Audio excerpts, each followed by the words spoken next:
What's up, Hobby Maniacs? Rob Bear here today with a look at the box set that set off the internet this week, the Tau Empire Tidewall Rampart. I actually managed to borrow one of these from a friend that bought the only one that came to my area, unfortunately. I mean, good on him, and thank you so much for letting me borrow this to unbox it for, our viewers there at home, because there was no way I was ever going to get this thing.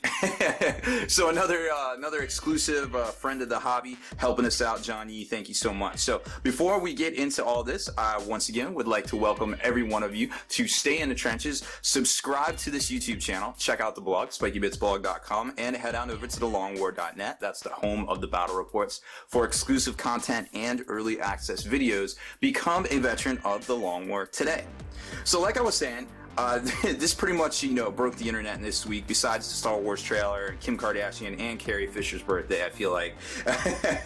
So as far as Nerd World goes, and Back to the Future, of course, as well. So as far as the Nerd World goes, this was really interesting. It came out and everybody got super saucy because they sold out. There's going to be more. There's going to be the individual sections, and people are just kind of learning how to use it and what's cool about it. There's a couple of neat things about it. Like, first of all, if you're behind it, you get that when somebody shoots through it, if you're behind it or you're on the drone port or the gun ring, then if you go to ground, any rolls of 6 basically inflict an automatic wound or automatic glancing hit back on the fire, which is super saucy because if you think about it, things that shoot indirectly, things that shoot from space, a Land Raider Crusader at 12 inches away, on average rolls, auto glances itself out if it doesn't have an invulnerable save or a cover save of sorts. So it's really interesting it doesn't even stop there, because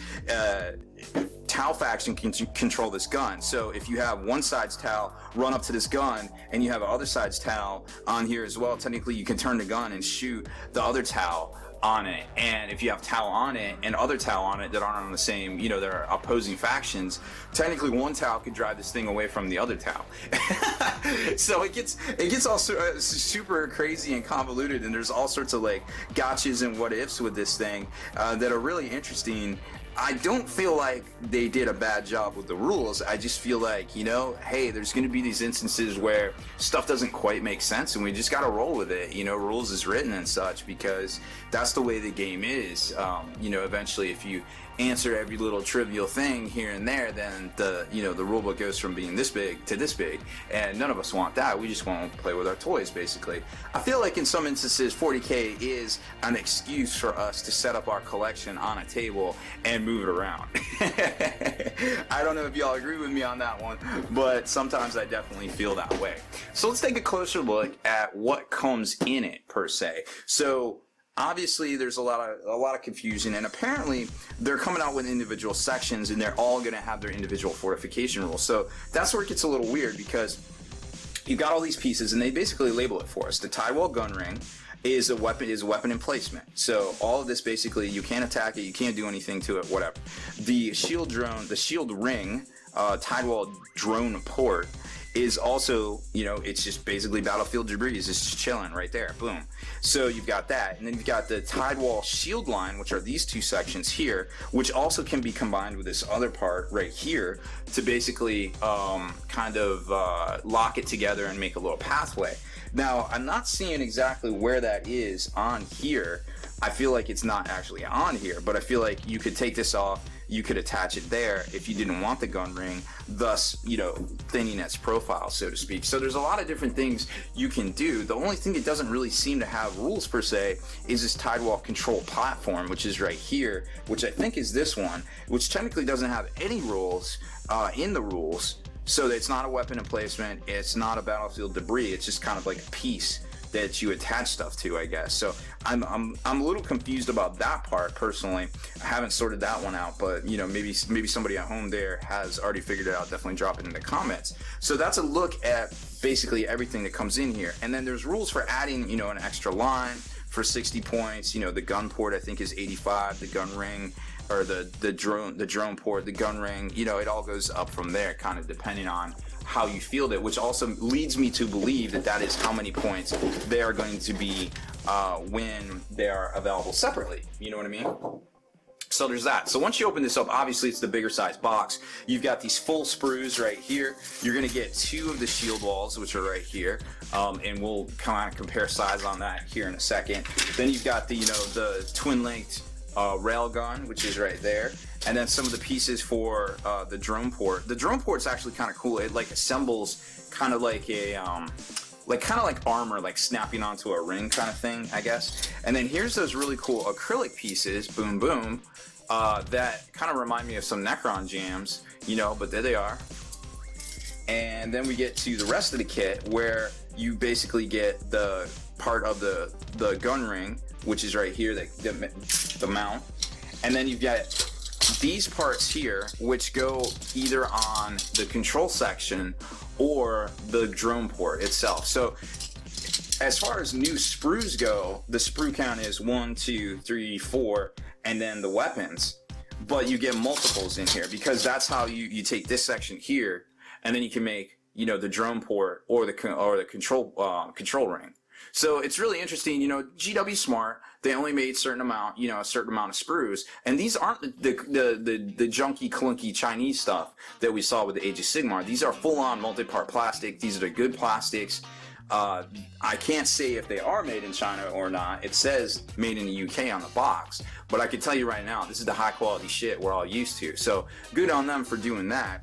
And also, I feel like to get that level of detail, they kind of really didn't have a choice, to be quite honest, I feel like. But hey, maybe I don't know what I'm talking about. I'm just a casual observer at times, just bringing you my 2 cents. So there is all that. Let's take, and then there's the cool little drum pack here, which never seen a configuration from this like this before.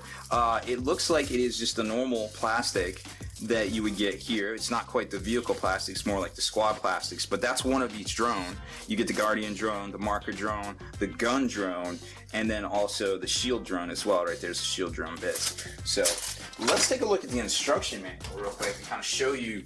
I know I alluded to a few points here, but I want to show you kind of how all this goes together. So here's the manual. Make sure you get a good view here. So there it is. So there's kind of what I was talking about with that centerpiece. Like you've got the other sprue, like this is one sprue and then this is all that other sprue. And it basically all snaps together to kind of do different things depending on what you want to make. You know what I mean? So that's kind of cool. And then you've got the external parts depending if you want to make the drone port right there as well, right? So that makes sense. That's kind of cool. And then of course adding all the drones to it and things. And then obviously there's the gun ring, right? So you've got the gun tower and then all the different parts there depending on what you want to do, you're sighting things and different things. So it's really cool and dynamic how it all goes together just off of like 4 different sprues. And I definitely think, moving forward, this is a direction that Games Workshop's going to take with a lot more terrain kits. We're already hearing that there's going to be one for the Tyranids. And you could see, 4 different sprues for the Tyranids or something like that could make a whole heap of a lot of different things, I feel like. So there's all the sensors and how to put all the tower together, and then there it locks in. And then here's the shield wall lines for the Rampart itself. So you got these support platforms, and then basically this slides in behind it on the rail itself, and boom, there it is. And then you've got those 2 little pieces I was showing you, which are right here, which can be like little end caps, or you can use it to where it basically gives it a, what does that look like? That looks to be, it's not quite a 45, maybe a 60, I want to say.